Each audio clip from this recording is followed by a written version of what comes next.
الحضور ديالي اليوم هو من اجل الوقوف على مجموعه من الصناعات المغربيه اللي في عده مجالات، لا في المجال السيارات، لا في مجال الطائرات، لا كذلك في مجال الالكترونيات. هذا الشيء اللي كيخلينا اننا كنفتخروا بزاف بالصناعه المغربيه اللي اصبحت رائده في افريقيا.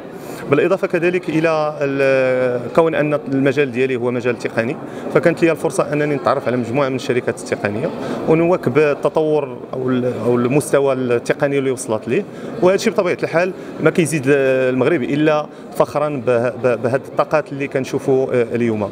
بطبيعه الحال دوري يعني من غير انني مسير شركه، ولكن كذلك دوري كمؤثر في المجال التقني، فاعتقد ان هناك رساله ضروري اننا يعني نوصلوها للشباب خصوصا، وانه يعني كيتابعونا واحد الفئه كبيره من الشباب اللي نقدروا نقولوا ان ما كتثقش في الصناعه المغربيه وما كتثقش في القدرات والكفاءات المغربيه اللي خاص هذا الاعلام اللي نقدروا نقولوا انه اعلام جديد، وانطلاقا كذلك منكم كصحافه اننا نوصلوا واحد الفكره ان لهاد الشباب انه ممكن يثقوا في الكفاءات المغربيه وممكن انهم يثقوا كذلك في الصناعه المغربيه. الامن المعلوماتي اصبح الان واحد الضروره حتميه، كون انه عندما نتحدث عن التطور التقني فهو دائما كتكون تحيل به او تحيط به مخاطر، وهذه المخاطر فهي كتنوع وكتطور في حد ذاتها. فما يمكنش نهضروا على تطور تقني بدون ما نهضروا او لا تطور صناعاتي، لانه الان كما شفت قبيله انه